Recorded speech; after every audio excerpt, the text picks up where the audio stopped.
साथियों नमस्कार, स्वागत है आप सभी का उत्कर्ष परिवार में। देखिएगा, राज्यसभा के संदर्भ में अपन बात कर रहे थे और राज्यसभा के सदस्यों के योग्यता के संदर्भ में बात की। इसके बाद में राज्यसभा के सदस्यों का चुनाव किस प्रकार होता है, चुनाव में कौन सी प्रणाली को अपनाया जाता है और इनके साथ ही राज्यसभा का कार्यकाल क्या रहता है, क्योंकि राज्यसभा तो एक स्थायी सदन है, इसलिए राज्यसभा का कोई कार्यकाल होता नहीं है। राज्यसभा के सदस्यों का कार्यकाल जो है मैंने आप लोगों को बताया था 6 वर्ष होता है और प्रति 2 वर्ष के पश्चात 1/3 सदस्य सेवानिवृत्त होते हैं एवं उनके स्थान पर नए सदस्य क्या होते हैं, निर्वाचित होते हैं। इनके संदर्भ में बात की थी। साथ ही राज्यसभा के क्या उपनाम है, राज्यसभा का प्रावधान भारतीय संविधान के कौन से आर्टिकल में किया गया है, इनके संदर्भ में अपनी बात हो चुकी थी। आज की इस क्लास में अपन 2 बातें महत्वपूर्ण करेंगे। एक तो राज्यसभा के क्या विशेषाधिकार है, यानी राज्यसभा की ऐसी शक्तियां जो लोकसभा को प्राप्त नहीं है। केवल किसको प्राप्त है? राज्यसभा को प्राप्त है, जहां से अच्छा प्रश्न एग्जाम में पूछा जा सकता है। और इनके बाद अपन पढ़ेंगे राज्यसभा के पदाधिकारी के बारे में कि राज्यसभा का सभापति कौन होता है, राज्यसभा का उपसभापति कौन होता है, राज्यसभा में सदन का नेता किसको बनाया जाता है और कैसे बनाया जाता है, और राज्यसभा में विपक्ष का नेता कैसे और कौन बनाता है, इसके संदर्भ में बात करने वाले हैं। साथियों, यहां से अच्छा प्रश्न पूछा जाता है कई बार राज्यसभा को लेकर। साथ ही इनके कौन कौन से आर्टिकल रहने वाले हैं, कौन कौन से अनुच्छेद रहने वाले हैं, वो भी आप लोगों को ध्यान में रखने हैं, क्योंकि आजकल जो है हूबहू अनुच्छेद से संबंधित प्रश्न पूछे जाते हैं। जैसे मैंने आप लोगों को बताया था कि राज्यसभा के सदस्यों का योग्यता के संदर्भ में आर्टिकल 84 में उल्लेख किया गया है, लेकिन कुछ बातें आर्टिकल 84 में नहीं है जो जन प्रतिनिधित्व अधिनियम 1951 में उल्लेखित की गई है, वो भी आपको ध्यान में रखनी है। देखिएगा, अपन किसके बारे में बात करेंगे? राज्यसभा के विशेषाधिकार। किसके बारे में बात करेंगे भाई? राज्यसभा के विशेषाधिकार। और राज्यसभा के विशेषाधिकारों का मतलब है ऐसे अधिकार जो लोकसभा को प्राप्त नहीं है, या ऐसी बातें जो लोकसभा में नहीं है, केवल और केवल किनको प्राप्त है? राज्यसभा को प्राप्त है। ठीक है, सबसे पहले यहां पर बात करते हैं अपन। तो आपको पता होगा कि राज्यसभा का जो सभापति है, राज्यसभा का सभापति, और राज्यसभा का जो सभापति होता है वो राज्यसभा का सदस्य नहीं होता है। ध्यान से सुनिएगा, मैं क्या कहना चाह रहा हूं। मैं ये कह रहा हूं कि राज्यसभा का जो सभापति होगा वो राज्यसभा का सदस्य नहीं होता है। बाकी जो लोकसभा का अध्यक्ष होता है वो लोकसभा का सदस्य होता है। विधानसभा राज्यों में होती है और विधानसभा का अध्यक्ष जो है ये विधानसभा का सदस्य होता है। और विधान परिषद का सभापति भी विधान परिषद का सदस्य होता है। एकमात्र ऐसा सदन है, कौन सी सभा? राज्यसभा। और राज्यसभा का सभापति राज्यसभा का सदस्य नहीं होता है। क्यों नहीं होता है? सुनिएगा जरा। राज्यसभा का सभापति होता है उपराष्ट्रपति। राज्यसभा का पदेन सभापति कौन होता है? उपराष्ट्रपति होता है। और उपराष्ट्रपति भाई न तो लोकसभा का मेंबर होता है और न ही राज्यसभा का मेंबर होता है। इसलिए आपको ध्यान में रखना है, राज्यसभा का सभापति राज्यसभा का सदस्य नहीं होता है। राज्यसभा का सदस्य नहीं होता है। कारण भी आपको ध्यान में रखना है, क्योंकि राज्यसभा का पदेन सभापति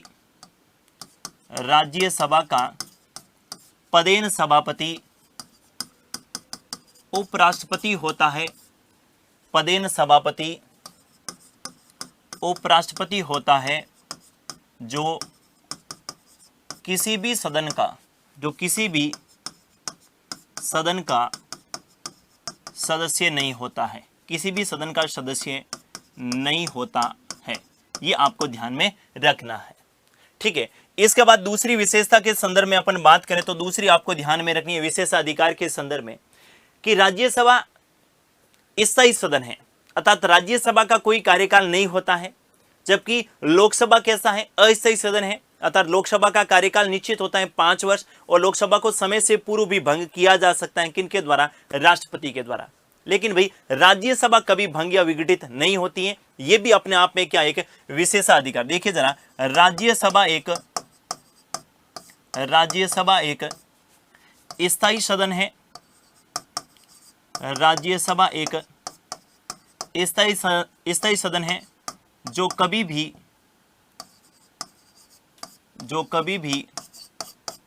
भंग या निलंबित नहीं होती है, जो कभी भी भंग या निलंबित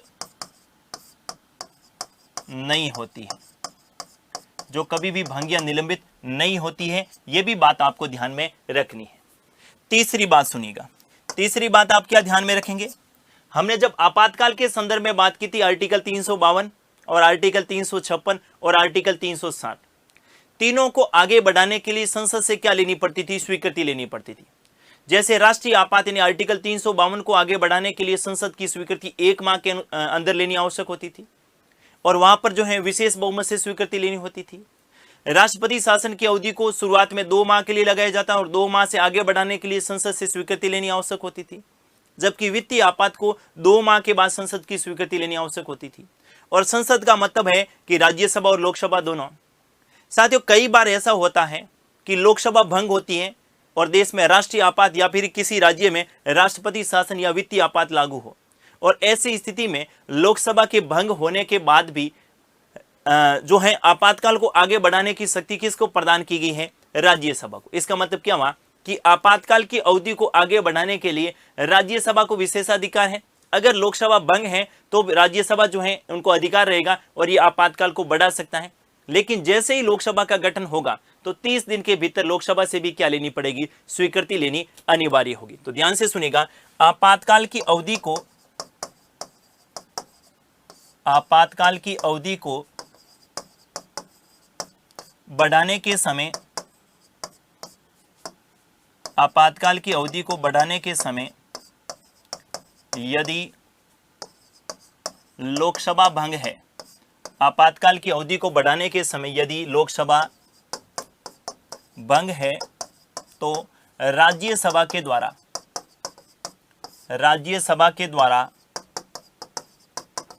आपातकाल को बढ़ाया जा सकता है। राज्यसभा के द्वारा आपातकाल को बढ़ाया जा सकता है, यह भी आप ध्यान में रखेंगे। 3 बातें हो गई, कौन कौन सी? पहली, राज्यसभा का सभापति राज्यसभा का सदस्य नहीं होता है।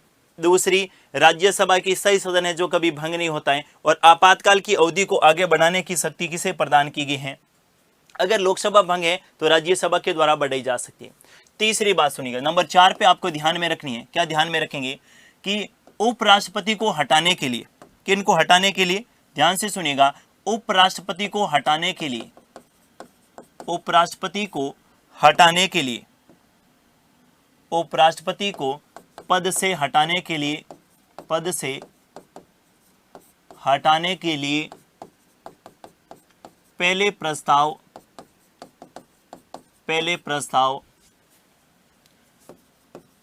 हमेशा राज्यसभा में लाया जाएगा।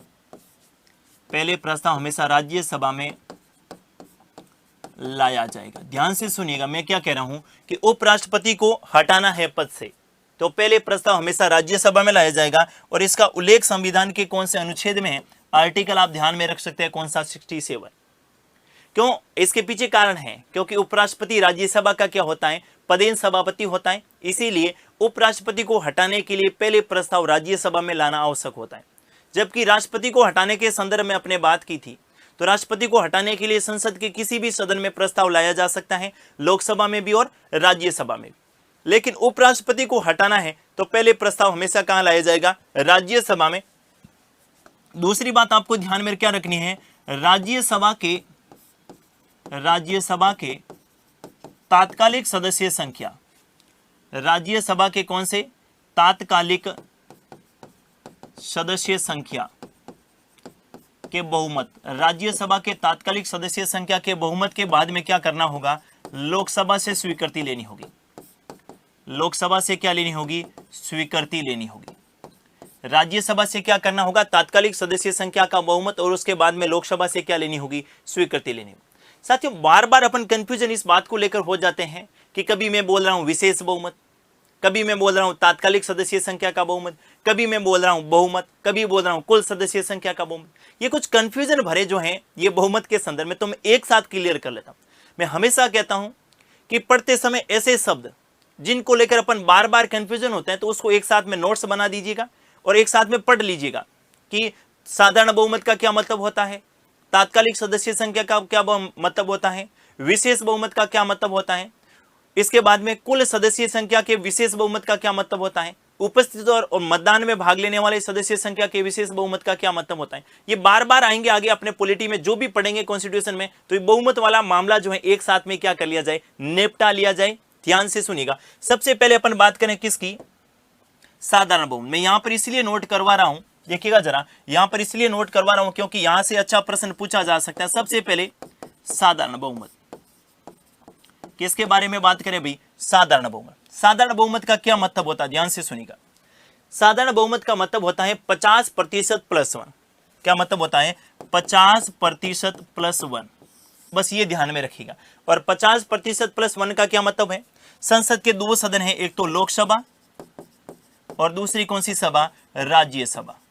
कौन सी सभा, लोकसभा और राज्यसभा। लोकसभा में आप सभी को पता है वर्तमान में 543 सदस्य हैं और राज्यसभा में कितने हैं, 245 सदस्य। अब पूरे के पूरे तो आते नहीं है, कोरम तय कर रखा है, गणपूर्ति अपन पढ़ेंगे आगे, आर्टिकल 100 में कोरम या गणपूर्ति से संबंधित प्रावधान किया गया है। और लोकसभा और राज्यसभा की बैठक तभी शुरू होगी जब कोरम पूरा होगा। और कोरम कितना है, 1/10, यानी न्यूनतम कुल सदस्य संख्या के 1/10 सदस्य आएंगे तभी लोकसभा की कार्रवाई शुरू होगी और तभी क्या, राज्यसभा की कार्रवाई शुरू होगी।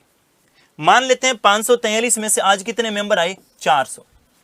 कौन से बहुमत से पारित करना है, साधारण बहुमत से, तो 400 का 50% प्लस 1 एक कितना हो गया, 201। ध्यान से सुनिएगा, साधारण बहुमत का क्या मतलब हुआ, आज कितने उपस्थित हैं, जिस दिन जो प्रस्ताव रखा जाता है, जिस दिन जो बिल रखा जाता है, किसी के संदर्भ में हो सकता है। अगर साधारण बहुमत से पारित करना है उसका मतलब होता है आज कितने आए हैं उनका कौन सा बहुमत होना चाहिए। जैसे आज 400 आए तो 400 का 50% प्लस 1। अगर लोकसभा राज्यसभा की बात करें तो मान लेते हैं राज्यसभा में कितने आए, तो राज्यसभा में आज 200 आए, तो 200 का 50% प्लस 1 क्या हो गया, 101। साधारण बहुमत का मतलब होता है 50% प्लस 1। लेकिन मैंने यहां पर क्या लिखा है, तात्कालिक सदस्य संख्या का बहुमत। आप कहेंगे तात्कालिक सदस्य संख्या का बहुमत, ये बड़ा कंफ्यूजन करने वाला मामला है। तात्कालिक सदस्य संख्या का बहुमत क्या होता है, ये सुनिएगा जरा। तात्कालिक सदस्य संख्या का मतलब होता है, मैंने कहा कि लोकसभा में कितने मेंबर हैं, 543, राज्यसभा में कितने हैं, 245। लेकिन ऐसा कई बार होता है कि पूरे के पूरे सदस्य नहीं रहते हैं। जैसे कई बार जो है लोकसभा के कुछ सदस्य त्यागपत्र दे दे, या लोकसभा के ऐसे मेंबर जिनकी मृत्यु हो जाए। राज्यसभा आप सभी को पता है, राज्यसभा के प्रति 2 वर्ष के बाद 1/3 सदस्य सेवानिवृत्त होते हैं, यानी 80 सदस्यों का रेशियो रहता है, लगभग 80 और फिर 80। इसी प्रकार से जो हो सकता है कि उपराष्ट्रपति को हटाने के लिए प्रस्ताव लाए और उस समय 1/3 सदस्य अवकाश प्राप्त कर चुके होते हैं। तो जिस समय प्रस्ताव लाया जाता है उपराष्ट्रपति को हटाने के लिए, उस समय राज्यसभा में कुल सदस्य संख्या कितनी है। कुल सदस्य संख्या का मतलब सीटें तो 245 हैं, लेकिन रिक्त सीटों को छोड़कर बाकी कितने सदस्य हैं उसको क्या बोलते हैं, तात्कालिक सदस्य संख्या। जैसे मान लेते हैं कि राज्यसभा की बात करें अपन, तो आपको पता है कि राज्यसभा में सदस्यों की संख्या है 245। कितनी है, 245। अब 245 में मैंने क्या कहा कि यहां पर है तात्कालिक सदस्य संख्या का बहुमत, तो मान लेते हैं 245 में से 45 सीटें रिक्त हैं। 45 सीटें रिक्त है, कई कारण से हो सकती हैं 45 सीटें। पीछे कितने बचे, पीछे बचे 200 सदस्य। कितने बचे, 200। अब 200 में से कितने उपस्थित हुए वो कोई मुद्दा नहीं है। तात्कालिक सदस्य संख्या का मतलब है कि 200 वर्तमान में सीटें हैं, 200 पर तो व्यक्ति जो हैं निर्वाचित हैं अभी वर्तमान, मनोनीत और निर्वाचित दोनों में डाले, और 45 पद रिक्त हैं, किसी कारण से हो सकते हैं। 45 सीटें जो हैं राज्यसभा की रिक्त हैं, तो इन 200 का क्या होना चाहिए, बहुमत होना चाहिए। और 200 का बहुमत कितना होगा, 101। अब मान लेते हैं कि इन 200 में से मान लो कि 150 आए तो भी कितने चाहिए, 101। 200 के 200 पूरा आए तो भी कितने चाहिए, 101। और 200 में मान ले 120 आए तो भी कितने चाहिए, 101। ध्यान से सुनिएगा, तात्कालिक सदस्य संख्या का मतलब होता है रिक्त सीटों को छोड़कर बाकी जितने भी सदस्य हैं उनका क्या होना चाहिए, बहुमत होना चाहिए। यहां पर कितने उपस्थित हुए हैं, कितनों ने मतदान में भाग लिया, वो कोई मुद्दा नहीं रहेगा, बिल्कुल क्लियर रहेगा। तात्कालिक सदस्य संख्या नहीं। उपराष्ट्रपति को अगर पद से हटाना है तो जिस दिन राज्यसभा में हटाने के लिए जो प्रस्ताव रखा जाता है उस दिन राज्यसभा में रिक्त सीटों को छोड़कर क्या होना चाहिए, बहुमत होना चाहिए। इसे बोलते हैं तात्कालिक सदस्य संख्या का बहुमत। साथियों, वैसे प्रैक्टिकल क्वेश्चन ये एग्जाम में नहीं पूछा जाएगा, कि तात्कालिक सदस्य संख्या का क्या तात्पर्य है, साधारण बहुमत से क्या तात्पर्य है। हालांकि नहीं पूछा जा भी सकता है, लेकिन ऐसा क्वेश्चन अब तक नहीं पूछा गया। विशेष बहुमत का कई बार पूछ लेते हैं, विशेष बहुमत से क्या तात्पर्य। लेकिन मैं कह रहा हूं कि पॉलिटी नए सिरे से पढ़ रहे हैं, पॉलिटी में ऐसे बहुत सारे कंसेप्ट है जिसको लेकर अपन क्लियर नहीं है, केवल रट्टा मार के आगे बढ़ जाते हैं। उस रट्टा मार प्रणाली से मुक्ति हेतु इस प्रकार के कंसेप्ट क्लियर रहेंगे तो आगामी किसी भी प्रकार के एग्जाम में आप जब रिवीजन करेंगे तो जैसे ही उपराष्ट्रपति को हटाने की बात आएगी, यहां पर तात्कालिक सदस्य संख्या आपके दिमाग में फट से आएगा कि साधारण बहुमत नहीं, विशेष बहुमत नहीं, कुल सदस्य संख्या का बहुमत नहीं, तात्कालिक सदस्य संख्या का क्या होना चाहिए, बहुमत होना चाहिए। यह बात आपको ध्यान में रखनी है। किनके संदर्भ में, उपराष्ट्रपति को हटाने के संदर्भ में। दो बहुमत और बच गए, उसके संदर्भ में बात करूंगा। एक तो अपन पहले बात कर भी चुके हैं, कौन सा, विशेष बहुमत। कौन सा बहुमत, विशेष बहुमत। और विशेष बहुमत का क्या मतलब हुआ, ध्यान से सुनिएगा। विशेष बहुमत, विशेष बहुमत में दो बातें होती है। विशेष बहुमत में कितनी बातें ध्यान में रखेंगे, दो। कौन कौन सी, एक तो कुल सदस्य संख्या का होना चाहिए बहुमत, कुल सदस्य संख्या का, कुल सदस्य संख्या का क्या होना चाहिए, बहुमत। और दूसरा, उपस्थित और मतदान में भाग लेने वालों का, मतदान में भाग लेने वालों का 2/3 बहुमत। उपस्थित और मतदान में भाग लेने वालों का कौन सा बहुमत, 2/3 बहुमत। अब देखिए जरा, कुल सदस्यीय संख्या के बहुमत से क्या मतलब हुआ, तो यहां पर आपको ध्यान में रखने हैं, जैसे लोकसभा में 543 हैं तो 543 का चाहिए क्या, 50% प्लस 1, 50% प्लस 1, ये तो हो गया कुल सदस्य संख्या का बहुमत। और मान लेते हैं 543 में से आज कितना है, 400, तो 400 का कौन सा बहुमत चाहिए, 2/3 बहुमत। ये क्या है, विशेष बहुमत। तो विशेष बहुमत में दो बातें ध्यान में रखनी है। पहली कौन सी, पहली ध्यान में रखेंगे तात्कालिक, पहली कुल सदस्य संख्या का बहुमत, और दूसरी जो है उपस्थित और मतदान में भाग लेने वालों का कौन सा बहुमत, 2/3 बहुमत। अब यहां पर भी दो अलग अलग मुद्दे हैं। अगर राष्ट्रपति को हटाना है, जिसको अपन महाभियोग बोलते हैं, राष्ट्रपति को हटाने के लिए जो प्रस्ताव लाया जाता है, संसद की स्वीकृति जहां अनिवार्य होती है, वहां पर है कुल सदस्य संख्या का बहुमत होना चाहिए। कुल सदस्य संख्या का कौन सा बहुमत, 2/3 बहुमत। ध्यान से सुनिएगा, मैं क्या कह रहा हूं कि जब अपन राष्ट्रपति को हटाने की प्रक्रिया पढ़े थे, राष्ट्रपति को हटाने की प्रक्रिया, राष्ट्रपति को हटाने की प्रक्रिया में, हटाने में जो बहुमत चाहिए, कौन सा चाहिए, तो यहां पर ध्यान में रखना है कुल सदस्य संख्या का बहुमत। कुल सदस्य संख्या का, कुल सदस्य संख्या का 2/3 बहुमत। कुल सदस्य संख्या का कौन सा बहुमत चाहिए, 2/3 बहुमत।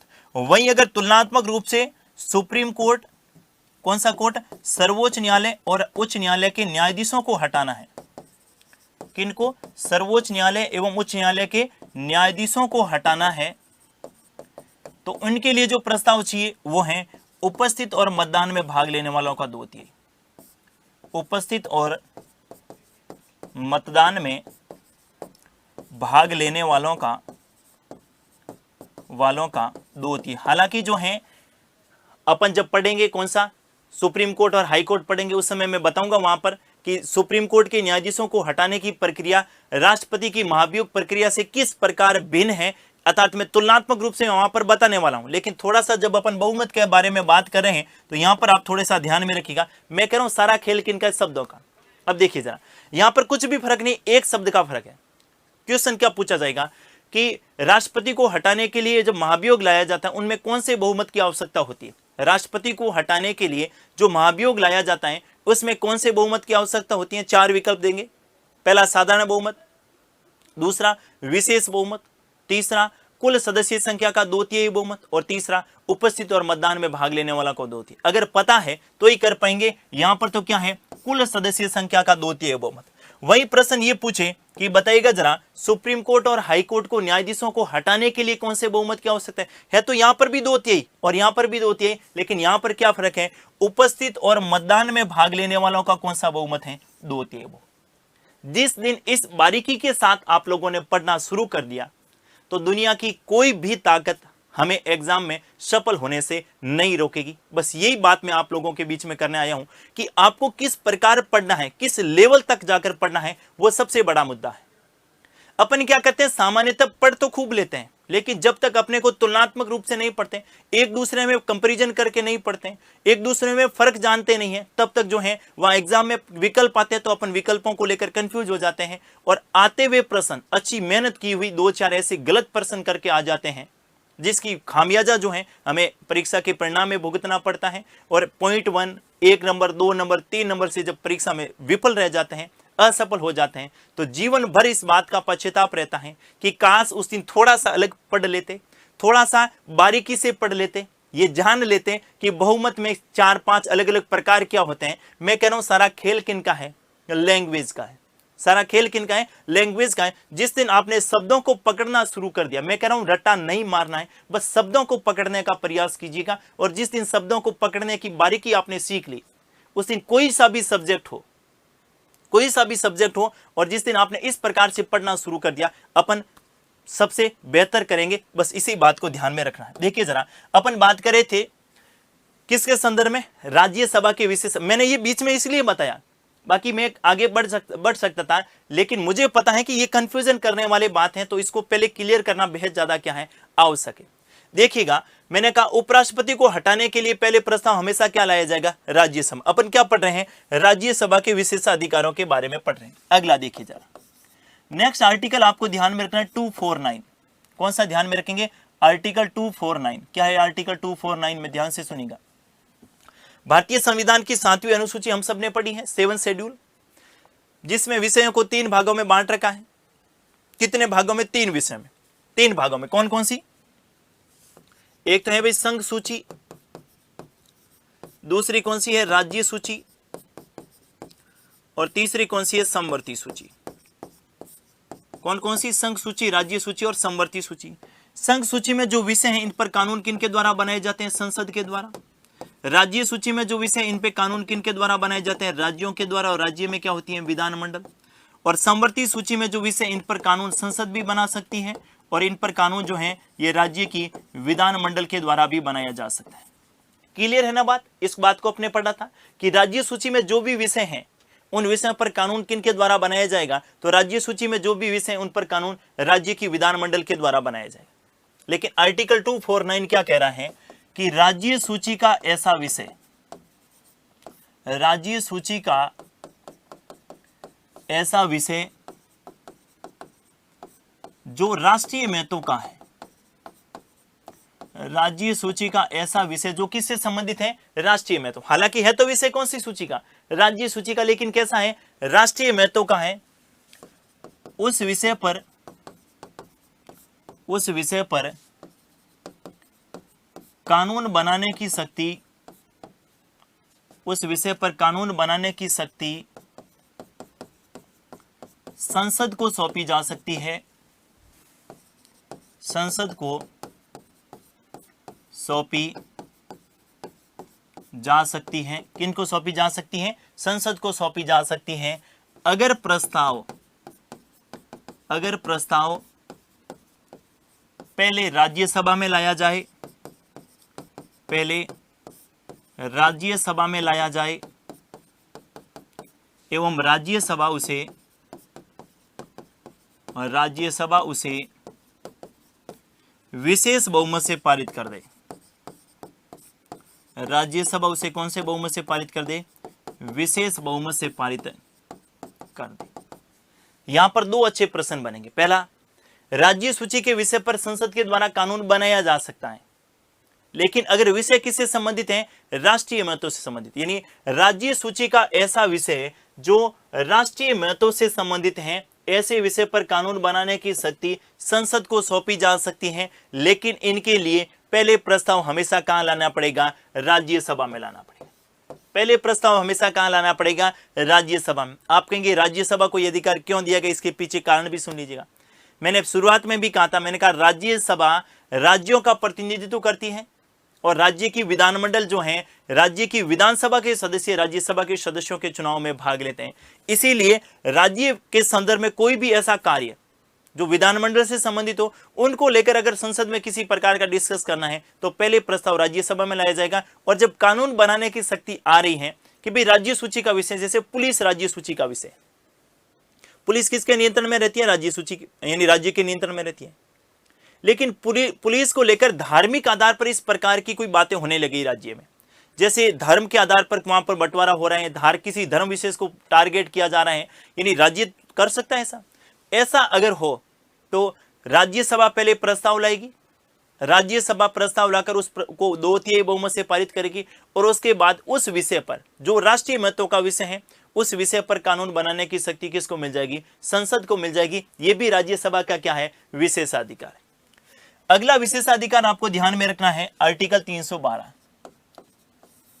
आर्टिकल 312 हम सबको पता है भारत में अखिल भारतीय सेवाओं के बारे में प्रावधान किया गया है और संविधान में प्रावधान किया गया है। आपने देखा होगा भारतीय प्रशासनिक सेवा, जिसे अपन आईएएस बोलते हैं, भारत की सबसे प्रतिष्ठित परीक्षा होती है आईएएस, ठीक है। उसके बाद जो है दूसरी इंडियन पुलिस सर्विस, भारतीय पुलिस सेवा, जिसे अपन आईपीएस बोलते हैं, और कई मेरे साथ जो है इनका सपना रहता है क्या बनने का? आईपीएस बनने का, ठीक है।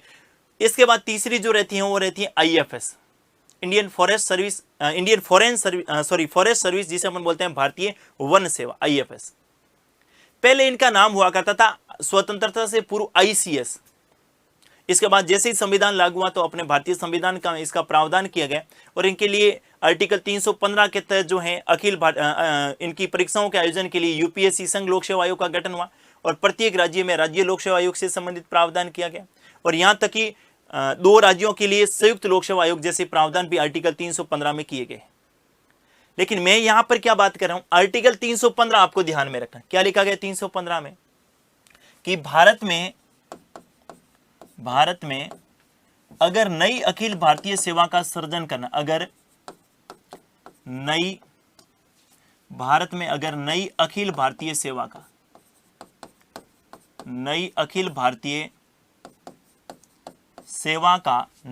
भारतीय सेवा का सृजन करना है तो पहले प्रस्ताव हमेशा राज्यसभा में लाया जाएगा। पहले प्रस्ताव हमेशा राज्यसभा में लाया जाएगा, और राज्यसभा में भी कौन से बहुमत से? राज्यसभा में विशेष बहुमत से। राज्यसभा में विशेष बहुमत से उस प्रस्ताव को पारित करना होगा। विशेष बहुमत से उस प्रस्ताव को पारित करना होगा। उस प्रस्ताव को क्या करना होगा? पारित करना। क्या लिखा मैंने? भारत में अगर नई अखिल भारतीय सेवा, सबसे पहले तो हमने जाना अखिल भारतीय सेवा होती क्या है। अपन पढ़ तो लेते हैं भारत में नई अखिल भारतीय सेवा, लेकिन अखिल भारतीय सेवाओं का मतलब होता है, जैसे आपने सुना होगा आईएएस, आईपीएस और आईएफएस, जिसको अपन बोलते हैं इंडियन एडमिनिस्ट्रेशन सर्विस यानी भारतीय प्रशासनिक सेवा, इंडियन पुलिस सर्विस और इंडियन फॉरेस्ट सर्विस भारतीय वन सेवा। ये कितने प्रकार की वर्तमान में क्या है? अखिल भारतीय सेवाएं, ठीक है। अगर नई कोई भी अखिल भारतीय सेवा का सृजन करना है, और कोई नई अखिल भारतीय, जैसे मांग चल रही है कि आईजेएस का गठन किया जाए। किसका गठन किया जाए? आईजेएस, जिसे अपन क्या बोलेंगे? भारतीय न्यायिक सेवा। क्या बोलेंगे? भारतीय न्यायिक सेवा, ठीक है। भारत में अगर नई अखिल भारतीय सेवा का सृजन करना है तो पहले प्रस्ताव हमेशा कहां लाया जाएगा? राज्यसभा में लाया जाएगा। और राज्यसभा में कौन से बहुमत के द्वारा? राज्यसभा में विशेष बहुमत के द्वारा प्रस्ताव को पारित करना होगा, और उसके बाद जो है ये नई अखिल भारतीय सेवा का क्या होगा? सृजन होगा। लेकिन पहले प्रस्ताव कहां लाना होगा? राज्य। ये भी राज्यसभा का क्या है? विशेषाधिकार। देखिए सबसे पहले जो इनका नाम हुआ करता था, जिसे अपन बोलते थे आईसीएस।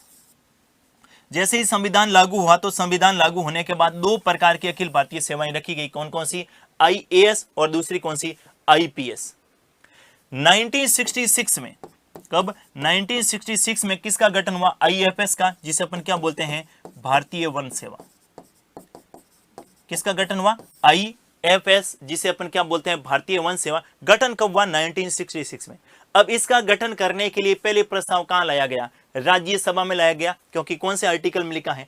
आर्टिकल 312 में स्पष्ट रूप से लिख रखा है कि भारत में नई अखिल भारतीय सेवा का सृजन करना है तो पहले प्रस्ताव हमेशा कहां लाया जाएगा? राज्यसभा में लाया जाएगा। और इसी के तहत भारतीय वन सेवा का गठन हुआ और पहले प्रस्ताव कहाँ लाया गया, राज्यसभा में लाया गया। इस बात को भी आप ध्यान में रख सकते हैं कि ऐसी कौन सी, प्रश्न ये भी हो सकता है कि ऐसी कौन सी अखिल भारतीय सेवा है जो बाद में गठित की, तो आप कहेंगे 1966 में कौन सी IFS अर्थात भारतीय वन सेवा, इंडियन फॉरेस्ट सर्विस मत कर देना, ध्यान से सुनिएगा, भारतीय विदेश सेवा मत कर देना, भारतीय वन सेवा करना है। और 3 प्रकार की अखिल भारतीय सेवाएं हैं, IAS, IPS और IFS। इसका गठन 1966 में हुआ। पहले इनका नाम क्या था, ICS था, जिसके बारे में जो एक्ट पढ़े थे उस समय मैंने बात की थी कि किस प्रकार अंग्रेजों ने भारत के लोगों को प्रशासनिक सेवा में शामिल नहीं हो इसके लिए आयु सीमा निर्धारित कर दी थी, अधिकतम आयु, और कहा पहले 25 वर्ष, फिर घटा के 24, फिर बाद में 22 और फिर बाद में जो है उससे भी कम कर दी गई कि कैसे भारत के लोगों को प्रशासनिक सेवा में शामिल होने से रोका जाए। पहले इनकी परीक्षा का आयोजन जो है लंदन में होता था। अगर किसी को ICS की परीक्षा पास करनी है, ठीक है, तो परीक्षा देने कहाँ जाना होगा, लंदन जाना होगा, ठीक है। इसके बाद में इसकी शुरुआत हुई थी भारत में, और भारत में इलाहाबाद में जो है पहली बार जो है भारतीय प्रशासनिक सेवाओं की परीक्षाओं का आयोजन करवाया गया। तो इस संदर्भ में अपन बात कर चुके हैं। यहां पर केवल क्या ध्यान में रखना है कि भारत में नई अखिल भारतीय सेवा का सृजन करना है तो पहले प्रस्ताव कहां लाना होगा, राज्यसभा में लाना होगा। ये राज्यसभा के क्या है, विशेषाधिकार। अब यहां से क्वेश्चन किस प्रकार का पूछा जाएगा, ध्यान से सुनिएगा। पहला क्वेश्चन पूछा जाएगा, निम्नलिखित में से कौन सा अनुच्छेद राज्यसभा के विशेषाधिकार से संबंधित नहीं है। निम्नलिखित में से, ये क्वेश्चन कई बार अलग अलग एग्जाम में पूछा जा चुका है। निम्नलिखित में से कौन से अनुच्छेद, निम्नलिखित में से कौन से अनुच्छेद का संबंध राज्यसभा के विशेषाधिकार से नहीं है। राज्यसभा के विशेषाधिकार से, राज्यसभा के विशेषाधिकार से संबंधित, विशेषाधिकार से संबंधित नहीं है। 4 विकल्प होंगे, हम सबको पता है। पहला विकल्प आपको दिया जाएगा आर्टिकल 67, दूसरा विकल्प हो सकता है आर्टिकल 250, तीसरा विकल्प हो सकता है आर्टिकल 249 और चौथा विकल्प हो सकता है आर्टिकल 312। क्वेश्चन क्या है, ऐसा कौन सा आर्टिकल है जो राज्यसभा के विशेष अधिकारों से संबंधित नहीं है। और 4 विकल्प मैंने दिए हैं, 67, इसके बाद 250, 250, 249 और 312। अगर आपको ये जो बातें मैंने पहले बताई हैं, अगर ये पता है तो इस प्रश्न का आराम से आसानी से क्या कर पाएंगे, आंसर दे पाएंगे। देखिए जरा, पहला क्या दे रखा है मैंने यहां पर, देखिए जरा, आर्टिकल 67 लिखा कि नहीं लिखा। आर्टिकल 67 में क्या है, उपराष्ट्रपति को हटाने के लिए पहले प्रस्ताव कहां लाया जाएगा, राज्यसभा में लाया जाएगा। ये राज्यसभा का विशेषाधिकार है। दूसरा देखिएगा, दूसरा मैंने बात की, मैंने कहा आर्टिकल 249, राज्य सूची के किसी विषय पर कानून बनाने की शक्ति संसद को सौंपनी है, पहले प्रस्ताव राज्यसभा में लाया जाएगा। इसके बाद नेक्स्ट मैंने लिखा आर्टिकल 312, भारत में नई अखिल भारतीय सेवा का सृजन करना है तो पहले प्रस्ताव राज्यसभा में लाया जाएगा। अब देखिए जरा कौन सा इनसे संबंधित नहीं है, आर्टिकल 67 है, इनके बाद में आर्टिकल जो है 249 भी है, आर्टिकल 312 भी है, लेकिन ये नहीं है आर्टिकल 250। आर्टिकल 250 में तो क्या है कि जब आपातकाल लग जाएगा देश में, राष्ट्रीय आपात के समय राज्य सूची के विषय पर कानून बनाने की शक्ति किसे मिल जाएगी, संसद को मिल जाएगी। लेकिन यहाँ राज्यसभा के विशेषाधिकारों से संबंधित बात हो रही है तो ये राइट रहेगा, क्योंकि उपराष्ट्रपति को हटाने के लिए, उपराष्ट्रपति को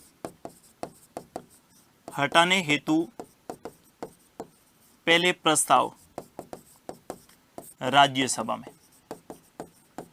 उपराष्ट्रपति को हटाने हेतु पहले प्रस्ताव कहां लाया जाएगा, राज्यसभा में। दूसरा आर्टिकल 312 में क्या पढ़ा था कि नई अखिल भारतीय का सृजन करना, नई अखिल भारतीय सेवा का सृजन करना है। और तीसरा आर्टिकल 249 में क्या है कि राज्य सूची के विषय पर, राज्य सूची के विषय पर अगर कानून बनाने की शक्ति किसको सौंपनी है, संसद को सौंपनी है तो पहले प्रस्ताव हमेशा कहां लाया जाएगा, राज्यसभा में लाया जाएगा। और जबकि इनके संदर्भ में बात करें तो यहां पर आपको पता होगा कि आर्टिकल 250 में किसका प्रावधान किया गया है कि देश में जब आपातकाल लगेगा, आपातकाल के समय राज्य सूची के विषय पर कानून बनाने की शक्ति किसे प्राप्त हो जाएगी? संसद को प्राप्त। ये आपातकाल के संदर्भ में है, लेकिन राज्यसभा के विशेषाधिकारों के संबंध में नहीं है। इस बात को आपको ध्यान में रखना है। ये हो गए क्या? राज्यसभा के विशेषाधिकार। अब अपन बात करेंगे किनकी? राज्यसभा के पदाधिकारी। किसके संदर्भ में बात करेंगे? राज्यसभा के पदाधिकारी। और देखिएगा, राज्यसभा के पदाधिकारियों के संदर्भ में बात करें तो आपको पता होना चाहिए कि राज्यसभा में पदाधिकारी में 4 प्रकार के पदाधिकारियों के संदर्भ में अपन बात करेंगे। सबसे पहले कौन सा? राज्यसभा का सभापति। फिर राज्यसभा में क्या होता है? राज्यसभा का सभापति। दूसरा आप ध्यान में रख सकते हैं राज्यसभा का उपसभापति। राज्यसभा में एक सभापति होता है, एक राज्यसभा में उपसभापति होता है। तीसरा आप ध्यान में रख सकते हैं राज्यसभा में सदन का नेता। राज्यसभा में सदन का नेता। और नंबर 4 आप ध्यान में रखेंगे कौन सा? राज्यसभा में विपक्ष का नेता। राज्यसभा में विपक्ष का नेता, या जिसे अपन क्या बोलेंगे? नेता प्रतिपक्ष। राज्यसभा में विपक्ष का नेता या क्या बोलेंगे? नेता प्रतिपक्ष। कितने प्रकार के? 4 प्रकार के पदाधिकारियों के संदर्भ में अपन बात करेंगे। सबसे पहले कौन सी? राज्यसभा का सभापति। इसके बाद में राज्यसभा में उपसभापति। इसके बाद में राज्यसभा में सदन का नेता और राज्यसभा में विपक्ष का नेता, जिसे अपन क्या बोलते हैं? नेता प्रतिपक्ष। सबसे पहले अपन बात करें राज्यसभा के सभापति। और राज्यसभा के सभापति के संबंध में आपको 2 अनुच्छेद ध्यान में रखने होंगे। कितने अनुच्छेद? 2। सबसे पहले आर्टिकल 64। क्या लिखा गया है 64 में? उपराष्ट्रपति राज्यसभा का पदेन सभापति होगा।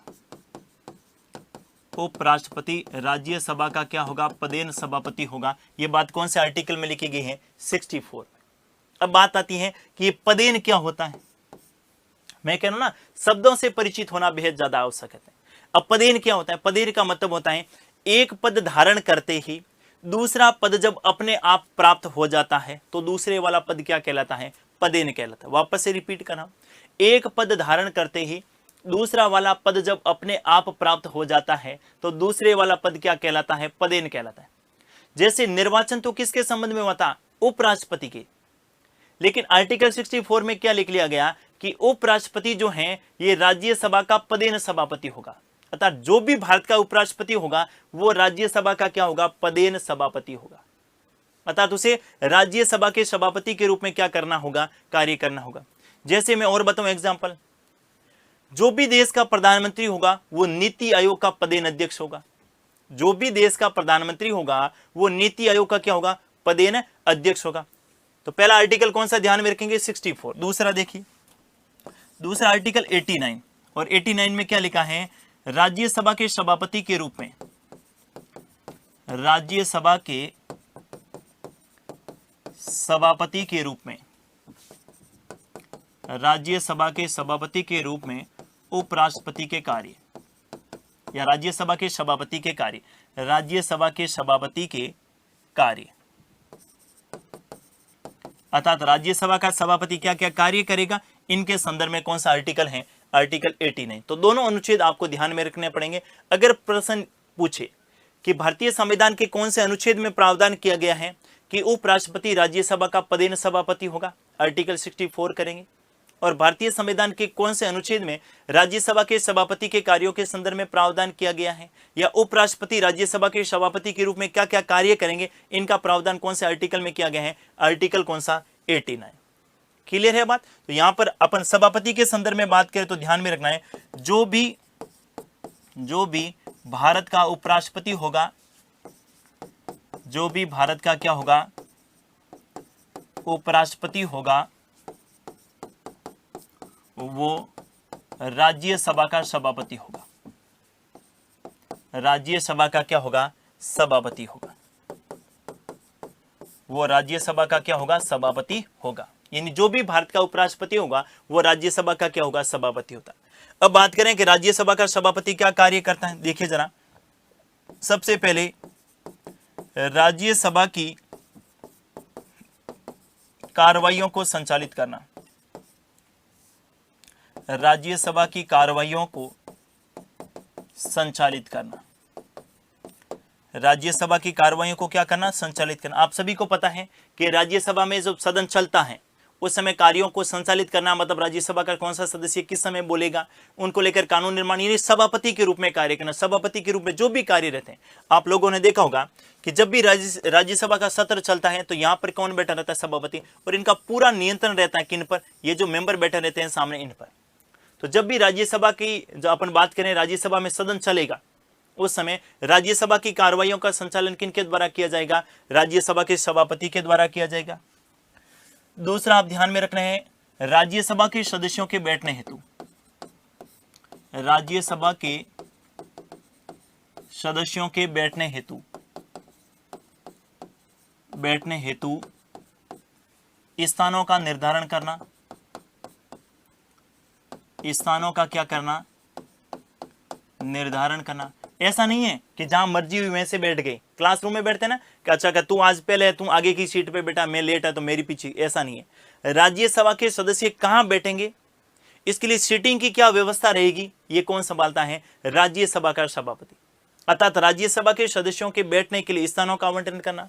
अगर किसी को कोई दिक्कत है तो वो राज्यसभा के सभापति से निवेदन करेगा और उसकी सीट में परिवर्तन होगा, लेकिन अपनी मन मर्जी से राज्यसभा में किसी भी सीट पर जाकर नहीं बैठ सकता। राज्यसभा के सभापति ने जो सीट निर्धारित करी है उसी निर्धारित सीट पर बैठना क्या होगा, आवश्यक होगा।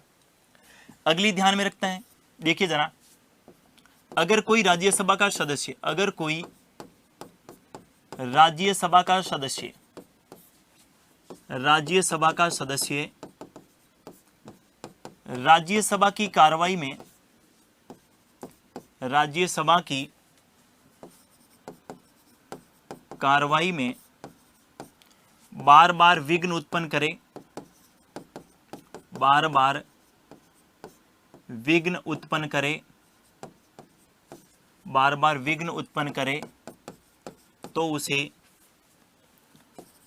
उसे राज्यसभा से निष्कासित करना, राज्यसभा से क्या करना, निष्कासित करना। यानी ऐसा राज्यसभा का मेंबर जो राज्यसभा की कार्रवाई चल रही है और बार बार बाधा उत्पन्न करे, बार बार बीच में विघ्न डाले, अर्थात राज्यसभा की सभापति, भाई क्लास में मॉनिटर का काम क्या होता था, क्लास में मॉनिटर का काम होता था कि जब क्लास टीचर नहीं आए उस स्थिति में उस क्लास का जो है ये मैनेजमेंट देखना, मतलब उसमें किसी प्रकार का हो हल्ला नहीं हो ऐसे, ठीक है। तो यहाँ पर इनका कार्य क्या होता है कि राज्यसभा का सत्र जब चल रहा है और कोई भी विपक्षी दल का या फिर कोई भी सत्ताधारी दल का ऐसा सदस्य जो राज्यसभा की कार्रवाई में बार बार बाधा उत्पन्न करे, राज्यसभा के सभापति के कहने पर बात नहीं माने, ऐसे सदस्यों को राज्यसभा से क्या करना, निष्कासित करना। अगली आप ध्यान में रखेंगे, नेक्स्ट आप ध्यान में रखेंगे, राज्यसभा को या राज्यसभा की कार्रवाई को, राज्यसभा की कार्रवाई को स्थगित करना, राज्यसभा की कार्रवाई को, ध्यान से सुनिएगा, एक एक शब्द का महत्व है। राज्यसभा का सत्र कौन बुलाता है, संसद का सत्र राष्ट्रपति बुलाता है। संसद के सत्र का सत्रावसान यानी समाप्त कौन करता है, राष्ट्रपति करता है। लेकिन राज्यसभा की कार्रवाई को स्थगित कौन करता है, जैसे आज राज्यसभा की कार्रवाई शुरू हुई सुबह 11 बजे, लेकिन कुछ ही समय बाद यानी 12, साढ़े 12, 1 बजे जो है वहां पर क्या दिक्कत हुई, राज्यसभा में जो इस प्रकार की जो है होला शोर शराबा ज्यादा शुरू हो गया, तो राज्यसभा का सभापति राज्यसभा की कार्रवाई को क्या करेगा, स्थगित, लेकिन निश्चित समय के लिए होंगे कि आज की कार्रवाई को यहीं समाप्त किया जाता है, कल की कार्रवाई या इसकी आगे की कार्रवाई इतने बजे शुरू होगी। तो निश्चित समय के लिए कुछ घंटे हो सकते हैं, कुछ मिनट हो सकते हैं, कुछ दिन हो सकते हैं। राज्यसभा की कार्रवाई को स्थगित किनके द्वारा किया जाता है, राज्यसभा के सभापति के द्वारा किया जाता है। नेक्स्ट आपको ध्यान में रखना है कि राज्यसभा का सदस्य, राज्यसभा का सदस्य जो क्या करता है, दल बदल, दल बदल के संबंध में निर्णय करना। राज्यसभा को कोई भी सदस्य क्या करता है, दल बदल करता है, इसके संदर्भ में क्या करना, निर्णय करना, क्योंकि दल बदल के संदर्भ में निर्णय करने की शक्ति किसे प्रदान की गई है, जिस संबंधित सदन के अध्यक्ष या सभापति। और अगर राज्यसभा का मेंबर दल बदल कर रहा है तो निर्णय कौन करेगा, राज्यसभा का सभापति करेगा। अगला आपको ध्यान में रखना है, राष्ट्रपति के प्रतिनिधि के तौर पर, राष्ट्रपति के प्रतिनिधि के तौर पर राज्यसभा के सदस्यों को शपथ दिलाना, राज्यसभा के निर्वाचित सदस्यों को शपथ दिलाना, निर्वाचित सदस्यों को शपथ दिलाना, राज्यसभा के निर्वाचित सदस्यों को क्या दिलाना, शपथ। देखिए शपथ के संदर्भ में बात करें तो आर्टिकल 99 में स्पष्ट रूप से लिख रखा है कि संसद के सदस्यों को शपथ राष्ट्रपति या राष्ट्रपति के प्रतिनिधि के द्वारा दिलाई जाएगी। राज्यसभा में निर्वाचित सदस्यों को शपथ राष्ट्रपति के प्रतिनिधि के तौर पर ये राज्यसभा का सभापति दिलाता है, जबकि मनोनीत सदस्यों को शपथ राष्ट्रपति स्वयं दिलाता है। आगे अपन लोकसभा पढ़ेंगे तो लोकसभा में राष्ट्रपति एक व्यक्ति को शपथ दिलाएगा और उसे प्रोटेम स्पीकर नियुक्त कर देगा, और बाकी के जितने भी लोकसभा के मेंबर है उनको शपथ कौन दिलाएगा, उसी प्रोटेम स्पीकर के द्वारा दिलाई जाएगी। नेक्स्ट आपको ध्यान में रखना है कि सामान्य परिस्थितियों में,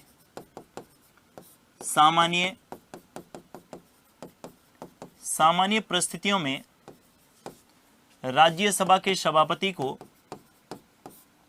राज्यसभा के सभापति को मत देने का अधिकार, मत देने का अधिकार नहीं होता है, मत देने का अधिकार नहीं होता है, लेकिन निर्णायक मत दे सकता है, निर्णायक मत दे सकता है। कैसा मत दे सकता है, निर्णायक मत दे सकता है। इसका क्या मतलब हुआ, देखिए सामान्य परिस्थितियों में तो राज्यसभा का सभापति वोट नहीं देगा, मत नहीं देगा किसी भी प्रस्ताव को लेकर, किसी बिल को लेकर। लेकिन जब सत्ताधारी पार्टी या पक्ष और विपक्ष के बीच में मत बराबर हो जाए, भाई सामान्य परिस्थितियों में यानी एक तरफ 150 पढ़ रहे हैं, एक तरफ आपके 120 पढ़ रहे हैं, तो मत देने की आवश्यकता नहीं है। लेकिन अगर स्थिति ये हो जाए कि दोनों के बीच में पक्ष और विपक्ष 100-100 मत हो जाए तो निर्णायक वोट दे सकता है। अब किसको देगा, ये इस सभापति पर डिपेंड करेगा। सामान्य परिस्थितियों में वोट देने का अधिकार नहीं होता है, लेकिन निर्णायक वोट दे सकते हैं। निर्णायक वोट कब देगा, जब बराबर की स्थिति हो जाएगी, उस समय दिया जाएगा।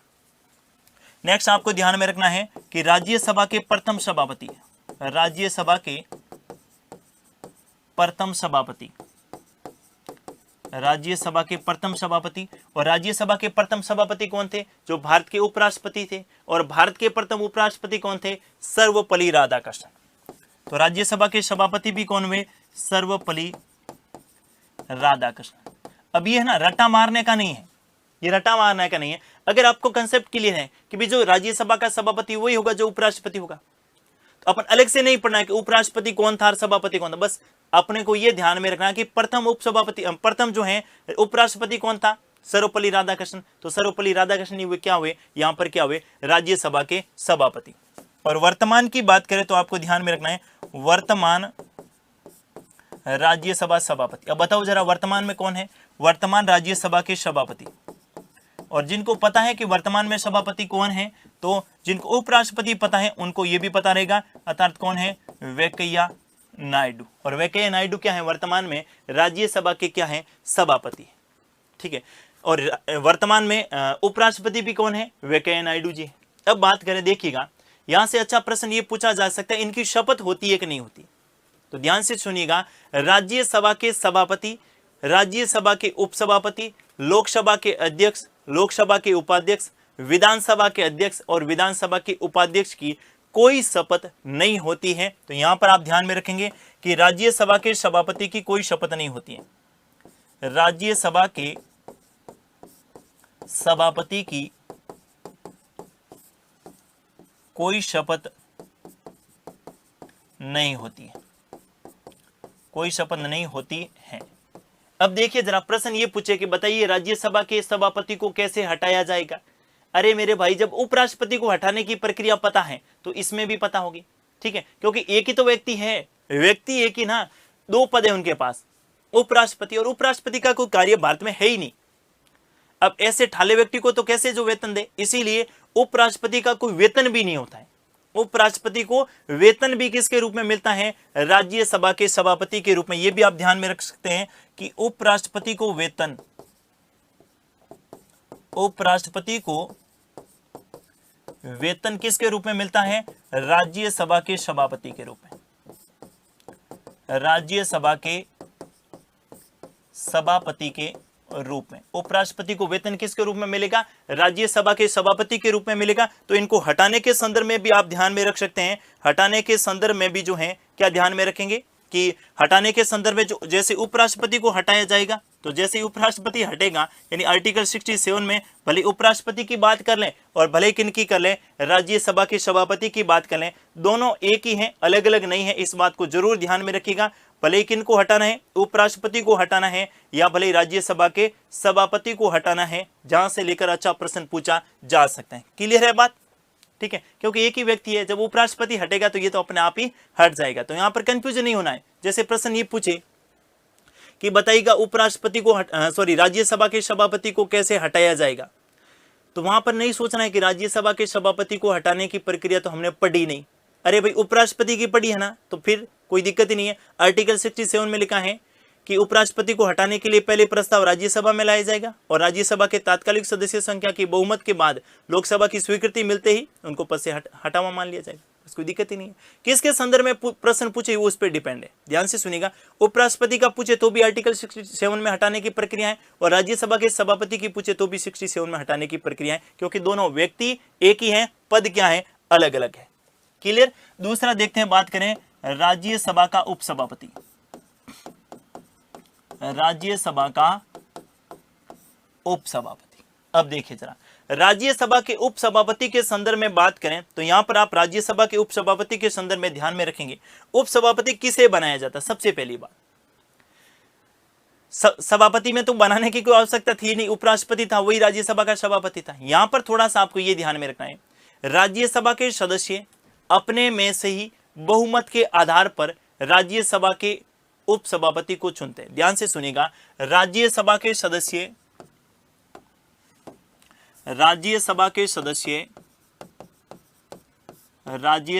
सदस्य बहुमत के आधार पर, किनके आधार पर? बहुमत के आधार पर अपने में से ही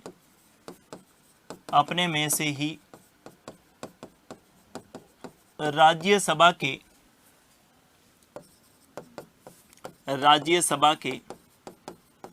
उपसभापति को चुनते हैं।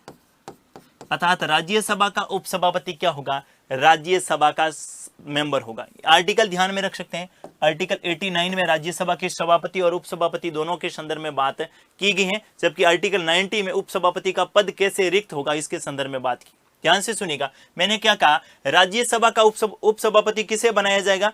तो राज्यसभा का उपसभापति में आपको ध्यान में रखना है, राज्यसभा के सदस्य अपने में से ही बहुमत के आधार पर, अपने में से बहुमत का मतलब हुआ कि राज्यसभा में कितने मेंबर हैं? 245, और 245 में से बहुमत के आधार पर क्या बनाया जाएगा? राज्यसभा का उपसभापति बनाया जाएगा। दूसरी बात ध्यान में रखनी है शपथ के संदर्भ में। तो राज्यसभा के उपसभापति की कोई शपथ नहीं होती है, कोई शपथ नहीं होती है, कोई शपथ नहीं होती है। तीसरा बात करें किनकी? त्यागपत्र की। त्यागपत्र में आपको ध्यान में रखना है, उपसभापति अपना त्यागपत्र किनको देगा? राज्यसभा के सभापति को। किनको देगा? राज्यसभा के सभापति को। इनका कार्य क्या होता है? इनका कार्य होता है कि जब राज्यसभा का सभापति नहीं हो, राज्यसभा सभापति की अनुपस्थिति में, राज्यसभा के सभापति की अनुपस्थिति में, राज्यसभा के सभापति की, अपने ध्यान में रखना है, राज्यसभा के सभापति की अनुपस्थिति में राज्यसभा की कार्रवाइयों का संचालन करना। राज्यसभा की कार्रवाइयों का संचालन करना। इसका क्या मतलब हुआ? अपने क्लास में एक तो होता था ना मॉनिटर और एक होता था उप मॉनिटर। उप मॉनिटर का वैसे तो कोई काम नहीं था, ठीक है, लेकिन जब मॉनिटर नहीं आता था उस दिन भाई साहब कौन काम करता था? वो उप मॉनिटर करता था। इसी प्रकार से जब सभापति होगा उस दिन तो राज्यसभा के सभापति कार्य संभालेगा और राज्यसभा की कार्रवाइयों का संचालन राज्यसभा का सभापति करेगा। लेकिन जिस दिन सभापति नहीं आए उस दिन राज्यसभा की कार्रवाइयों का संचालन किन के द्वारा किया जाएगा? राज्यसभा के उपसभापति के द्वारा किया जाएगा। बस ये इनका कार्य है। और उपसभापति क्या कार्य करेगा? तो जो राज्यसभा का सभापति करता है वही कार्य कौन करेगा? उपसभापति के द्वारा किया जाएगा। नेक्स्ट आपको ध्यान में रखना है, उपसभापति के संदर्भ में सबसे महत्वपूर्ण प्रश्न बनता है राज्यसभा के उपसभापति का पद रिक्त, राज्यसभा के उपसभापति का पद रिक्त। और इसके संदर्भ में आर्टिकल आप ध्यान में रख सकते हैं, आर्टिकल 90। आर्टिकल 90 में उपसभापति का पद रिक्त किन किन कारणों से होता है? तो ध्यान से सुनिएगा, या तो वो क्या दे दे? त्याग पत्र दे दे। और त्याग पत्र मैंने कहा किन को देता है? राज्यसभा के सभापति को, राज्यसभा के सभापति को। दूसरा, पद पर रहते मृत्यु हो जाए, पद पर रहते क्या हो जाए? मृत्यु हो जाए। और तीसरा, उनको हटाने की प्रक्रिया। ये थोड़ी सी ध्यान में रखिएगा, राज्यसभा के उपसभापति को हटाने की प्रक्रिया का उल्लेख कौन से आर्टिकल में है? अनुच्छेद 90 में। जबकि इसके संदर्भ में अपने बात की थी किनके संदर्भ में? राज्यसभा के सभापति के संदर्भ में। तो सभापति को हटाने की प्रक्रिया आर्टिकल 67, क्योंकि उपराष्ट्रपति को हटाने की प्रक्रिया 67 में, तो अलग अलग आर्टिकल रहेगा। राज्यसभा के सभापति को हटाने की प्रक्रिया आर्टिकल 67, क्योंकि राज्यसभा का सभापति कौन होता है? उपराष्ट्रपति। और उपराष्ट्रपति को हटाने की प्रक्रिया 67 में। लेकिन अगर पूछे कि राज्यसभा के उपसभापति को कैसे हटाया जाएगा, कौन से आर्टिकल में प्रावधान है? आर्टिकल 90 में। और इसमें क्या प्रावधान किया गया है कि राज्यसभा के सदस्य, राज्यसभा के सदस्य तात्कालिक बहुमत के आधार पर, तात्कालिक बहुमत के आधार पर, तात्कालिक बहुमत के आधार पर पद से हटा सकते हैं,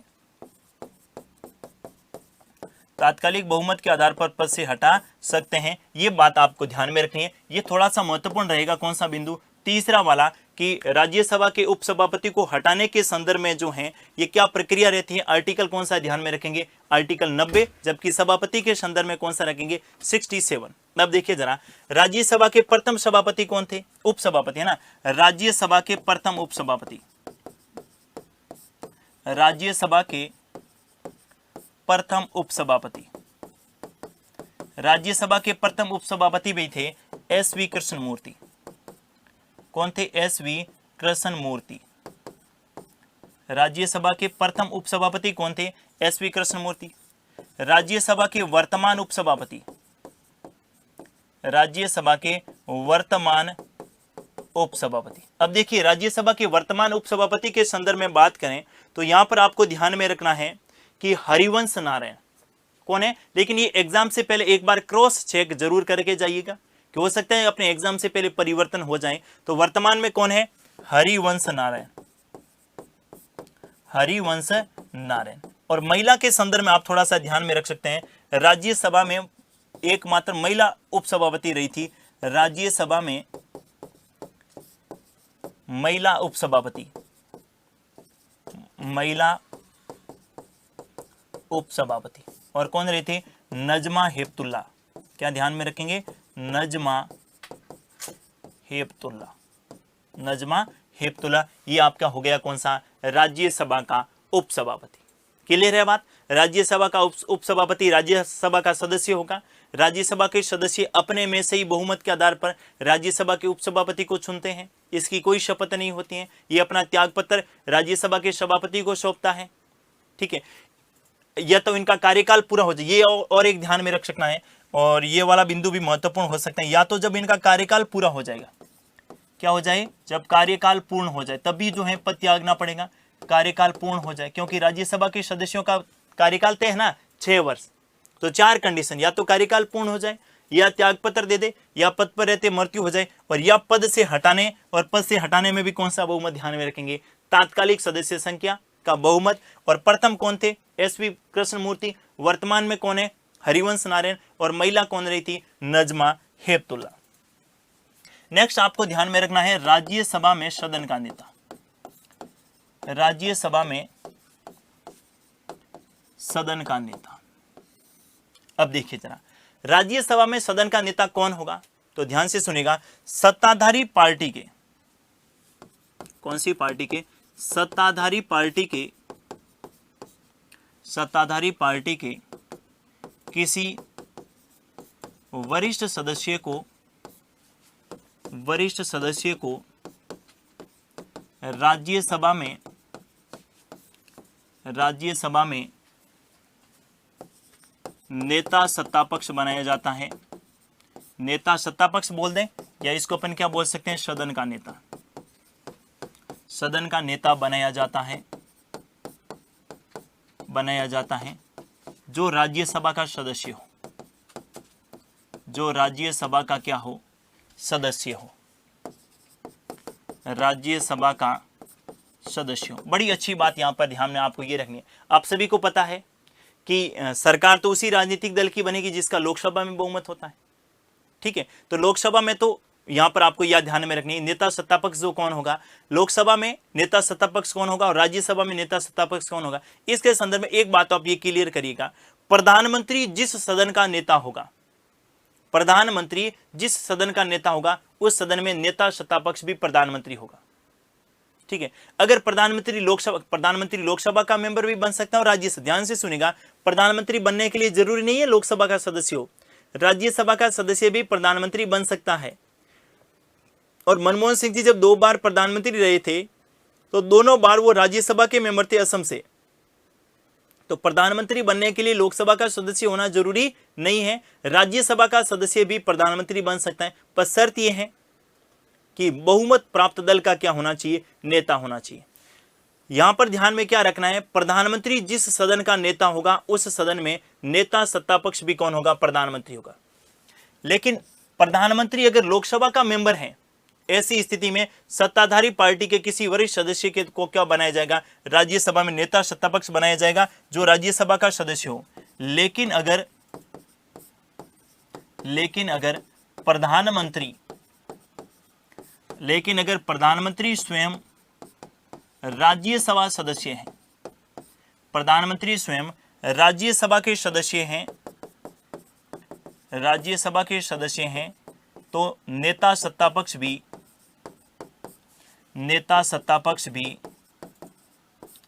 प्रधानमंत्री ही होंगे, नेता सत्तापक्ष भी प्रधानमंत्री ही होंगे। इस बात को ध्यान में रखना है।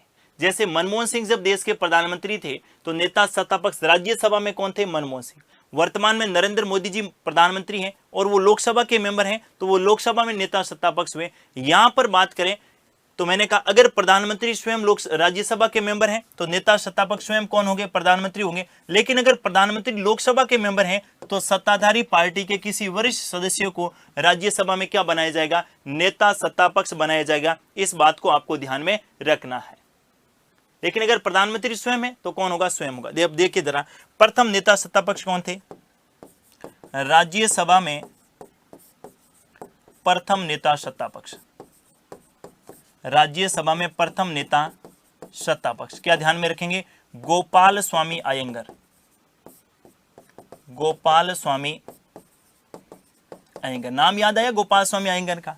जब अपने प्रारूप समिति पढ़ी थी ना, प्रारूप समिति, ड्राफ्टिंग कमेटी, मसौदा समिति, पांडुलेखन समिति, उसके मेंबर कौन थे, गोपाल स्वामी अयंगर। और वो ही क्या बने, राज्यसभा में प्रथम नेता सत्तापक्ष बनाए गए।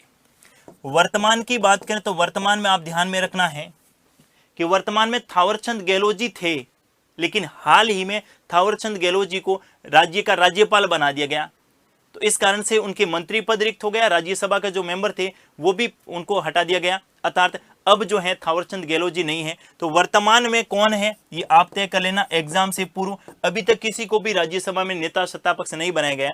अंतिम में थोड़ा सा आपको बता देता हूं, अंतिम कौन थे, थावरचंद गहलोत। कौन थे, थावरचंद गहलोत। अब जो भी बनेगा वो बीजेपी पार्टी का होगा।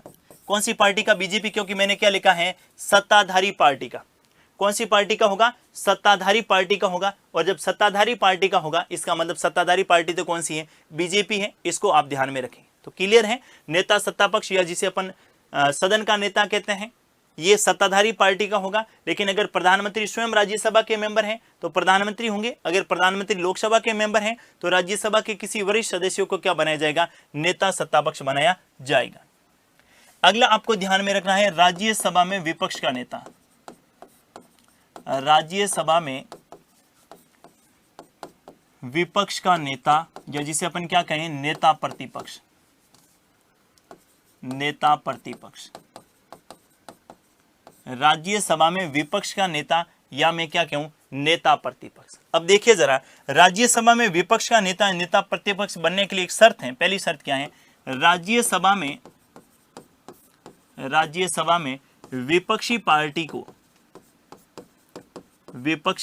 को राज्यसभा की कुल सदस्य संख्या की, राज्यसभा की कुल सदस्य संख्या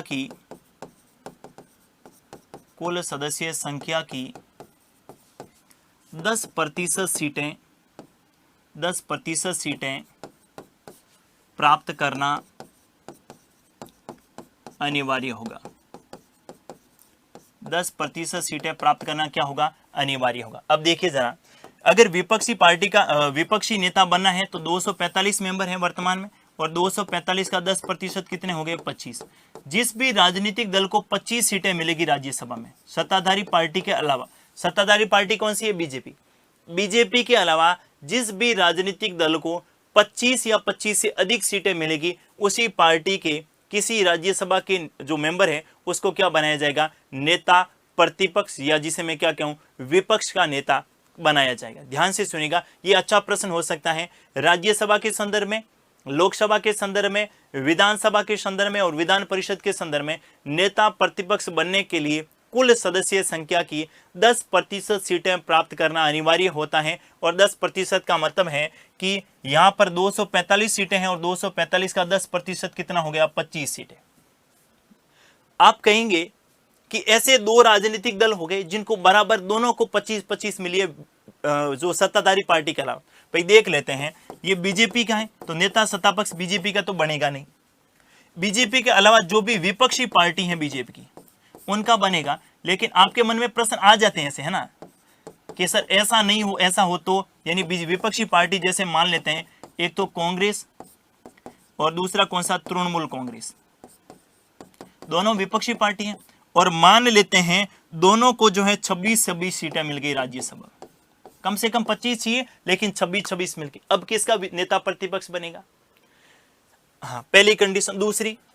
दूसरी आप कहें कि किसी को 25 तो नहीं मिली, लेकिन एक को 13 मिली, और एक को जो है, एक को 13 मिली और एक को 20 मिली, तो क्या विपक्ष का नेता बनाने के लिए गठबंधन हो सकता है क्या? ये दोनों बातें क्लियर करना जरूरी है। पहली बात तो विपक्ष का नेता बनाने के लिए किसी प्रकार का गठबंधन नहीं होता है।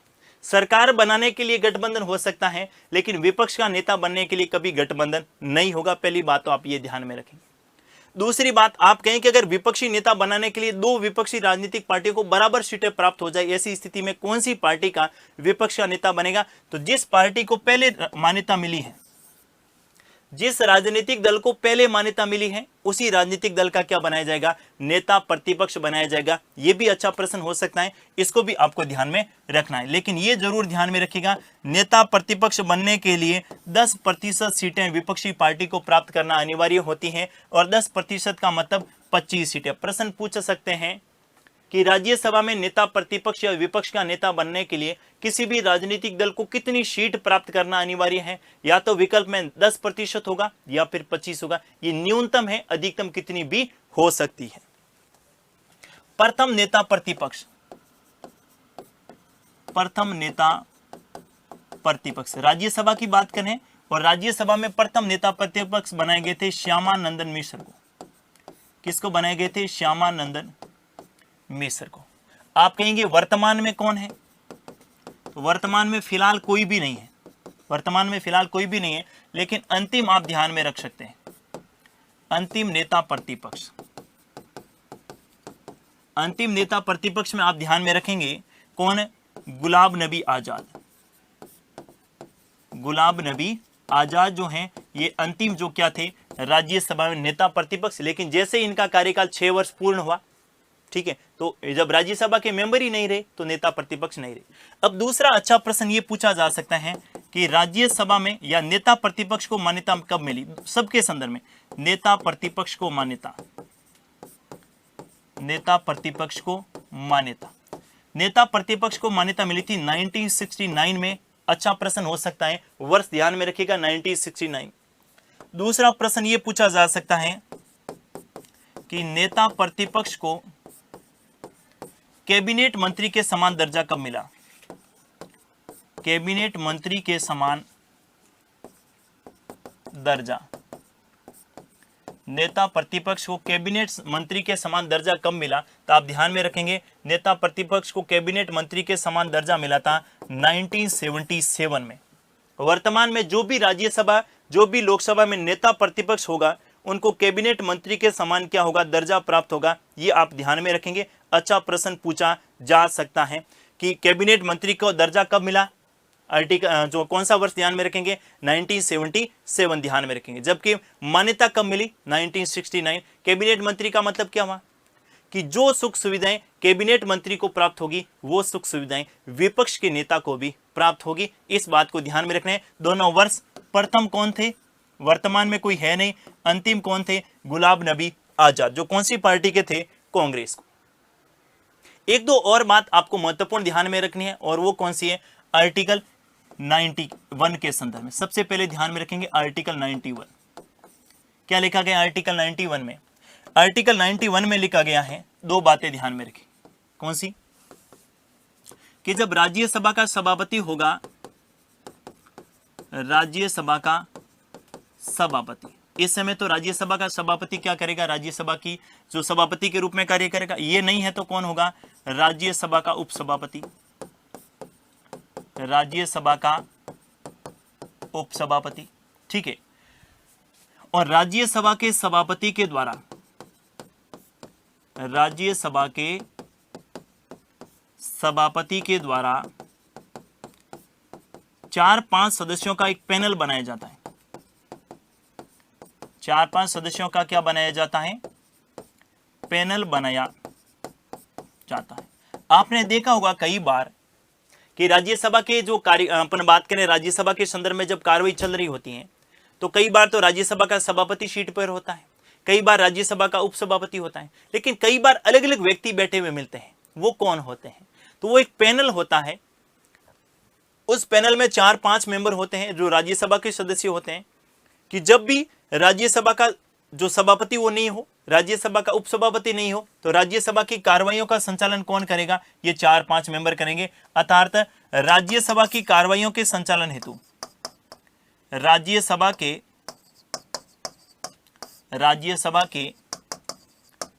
कार्रवाई के संचालन हेतु, कार्रवाई के संचालन हेतु 4-5 सदस्यों का पैनल जो है किनके द्वारा बनाया जाता है? 4-5 सदस्यों का पैनल जो है ये राज्यसभा के सभापति के द्वारा बनाया जाता है। ये अच्छा प्रश्न हो सकता है। कौन से आर्टिकल में प्रावधान किया गया है? आर्टिकल 91 में प्रावधान किया गया है। कौन से में? आर्टिकल 91 में प्रावधान किया गया है कि राज्यसभा के सभापति के द्वारा राज्यसभा की कार्रवाइयों को संचालन करने के लिए 4-5 सदस्यों का जो है क्या बनाया जाएगा? पैनल बनाया जाएगा। तो अपन देखते हैं ना, बार बार वहां पर सीट पर राज्यसभा का सभापति होता है, वो नहीं है तो राज्यसभा का उपसभापति होता है, और कई बार जो है अलग अलग सदस्य बैठे रहते हैं। वो 4-5 सदस्य होते हैं, जो एक पैनल होता है जो राज्यसभा की कार्रवाइयों का संचालन करने के लिए राज्यसभा के सभा पहले से तय होता है कि भाई एक तो सभापति होगा, इनके अलावा एक उपसभापति होगा, ये तो तय है। इनके अलावा 4-5 मेंबर होंगे कि जब भी सभापति और उपसभापति उस दिन नहीं आएंगे, उस दिन अनुपस्थित रहेंगे, उस दिन जो है पैनल में से कोई भी एक सदस्य जो है वो राज्यसभा के सभापति के रूप में कार्य करेगा, मतलब राज्यसभा की कार्रवाइयों का संचालन करेगा। ये तो बात हो गई है। दूसरी बात यहां पर क्या ध्यान में रखनी है कि राज्यसभा के सभापति और राज्यसभा के उपसभापति का पद रिक्त है। अब ये तो किसके संदर्भ में बात हुई? ये तो बात हुई आपके किसके संदर्भ में ध्यान में रखेंगे? अनुपस्थिति के संदर्भ कि राज्यसभा का सभापति, बड़ा अच्छा प्रश्न हो सकता है, थोड़ा सा कंफ्यूजन करने वाला होगा आपको, लेकिन नए प्रकार का प्रश्न पूछा जा सकता है। इसको ध्यान में रखें कि राज्यसभा का सभापति और राज्यसभा का उपसभापति अगर दोनों ही अनुपस्थित रहे, उस दिन सदन में नहीं आए, तो ये पैनल के द्वारा जो है ये राज्यसभा की कार्रवाइयों का संचालन किया जाएगा। सब सभापति और उपसभापति है लेकिन आज नहीं आए, तो राज्यसभा की कार्रवाइयों का संचालन इन पैनल में से कोई भी एक सदस्य कर लेगा। लेकिन मैंने क्या लिखा कि राज्यसभा का सभापति और उपसभापति का पद ही रिक्त है, न तो सभापति कोई है अर्थात ना उपराष्ट्रपति है और न ही कोई राज्यसभा में उपसभापति है, इस दिन राज्यसभा की कार्रवाइयों का संचालन, राज्यसभा की कार्रवाइयों का संचालन कौन करेगा? इसका निर्धारण राष्ट्रपति के द्वारा किया जाएगा। इसका निर्धारण किनके द्वारा किया जाएगा? राष्ट्रपति के द्वारा। मैं कह रहा हूं सारा खेल किनका है? शब्दों का। आर्टिकल 91 में ये दोनों बातें स्पष्ट रूप से उल्लेखित की गई। क्या उल्लेखित की गई है? पहला ध्यान में रखेंगे कि जब राज्यसभा के सभापति और उपसभापति का पद रिक्त हो, बस ये सब ध्यान में रखना है। अगर पद रिक्त हो और आपसे प्रश्न पूछे कि राज्यसभा की जो कार्रवाइयों का संचालन कौन करेगा, इसका निर्धारण किनके द्वारा किया जाएगा? राष्ट्रपति के द्वारा। क्लियर है बात? दूसरा प्रश्न, जब राज्यसभा का सभापति और उपसभापति अनुपस्थित हो तो राज्यसभा के कार्रवाइयों का संचालन कौन करेगा? इन पैनल के द्वारा किया जाएगा। और पैनल में कितने मेंबर होंगे? 4 से 5 सदस्य। और इन पैनल का निर्धारण कौन करेगा? ये राज्यसभा का सभापति करेगा। एक और आर्टिकल आप ध्यान में रख सकते हैं, आर्टिकल 92। आर्टिकल 92 में क्या लिखा गया है? आर्टिकल 92 में 2 बातें ध्यान में रखनी है। पहली कौन सी? दोनों को एक साथ बता रहा हूं कि राज्यसभा के सभापति और राज्यसभा के उपसभापति, राज्यसभा के सभापति एवं राज्यसभा के उपसभापति को हटाने हेतु प्रस्ताव, राज्यसभा के सभापति एवं उपसभापति को हटाने हेतु प्रस्ताव अगर राज्यसभा में लाया गया है, अगर राज्यसभा में लाया गया है तो उस दिन या उस बैठक की अध्यक्षता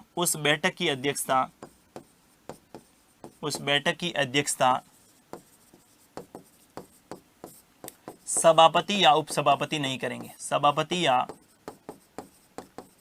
उपसभापति नहीं करेंगे। ये तो एक सामान्य सी बात है। सामान्य सी बात ये है कि ये प्राकृतिक न्याय के विरुद्ध हो जाएगा। अगर मुझे हटाने के लिए प्रस्ताव लाया जा रहा है और मैं अगर राज्यसभा का सभापति हूं तो मैं बैठक की अध्यक्षता नहीं करूंगा। ये बात कौन से आर्टिकल में लिखी गई है? आर्टिकल 92 में लिखी गई। क्या लिखा गया है कि राज्यसभा का सभापति या राज्यसभा के उपसभापति को हटाने के लिए अगर प्रस्ताव राज्यसभा में लाया गया है तो उस दिन राज्यसभा की उस बैठक की अध्यक्षता वो नहीं करेगा जिसको हटाने के लिए प्रस्ताव लाया गया है। अगर सभापति को हटाने के लिए लाया गया है तो सभापति नहीं करेगा, और उपसभापति को हटाने के लिए लाया गया है, उपसभापति उस बैठक की अध्यक्षता नहीं करेगा। यह बात कौन से आर्टिकल में लिखी गई है? 92 में लिखी गई है। एक कोरम के संदर्भ में आप ध्यान में रख सकते हैं, अपन बोलते हैं कोरम या गणपूर्ति। और कोरम या गणपूर्ति के संदर्भ में आर्टिकल आप ध्यान में रख सकते हैं, अनुच्छेद कौन सा? 100। आर्टिकल 100 में क्या लिखा गया है? कोरम या गणपूर्ति। और कोरम या गणपूर्ति का मतलब होता है वह न्यूनतम सदस्य संख्या जो बैठक के लिए अनिवार्य हो, जो बैठक के लिए अनिवार्य हो, वह न्यूनतम सदस्य संख्या जो बैठक के लिए अनिवार्य हो उसको क्या बोलते हैं? कोरम या गणपूर्ति। और इसके लिए क्या तय कर रखा है? 1/10। भले ही वो लोकसभा की बात हो, भले ही वो राज्यसभा की बात हो, भले ही वो विधानसभा की बात हो, और भले ही वो विधान परिषद की बात हो। यहां पर अपन किसके संदर्भ में बात कर रहे हैं? तो यहां पर अपन केवल किनके संदर्भ में बात कर रहे हैं? लोकसभा और राज्यसभा। और 1/10 का मतलब है लोकसभा में 543, और 543 का 1/10 कितना हो जाएगा? 55 सदस्य। और राज्यसभा में कितने हैं? 245, और 245 का 1/10 कितना हो जाएगा? 25 सदस्य। यानी जब तक लोकसभा में 55 सदस्य नहीं आएंगे लोकसभा की बैठक शुरू नहीं होगी, और जब तक राज्यसभा में 25 सदस्य नहीं आएंगे तब तक राज्यसभा की न्यूनतम 25 सदस्य होंगे 245 में से, तभी राज्यसभा की बैठक शुरू होगी। इसे क्या बोलते हैं? कोरम या गणपूर्ति। और कोरम या गणपूर्ति पूरी करने की जिम्मेदारी, कोरम या गणपूर्ति पूरी करने की जिम्मेदारी, पूरी करने की जिम्मेदारी किनकी होगी? संबंधित सदन के अध्यक्ष सभापति की। संबंधित सदन के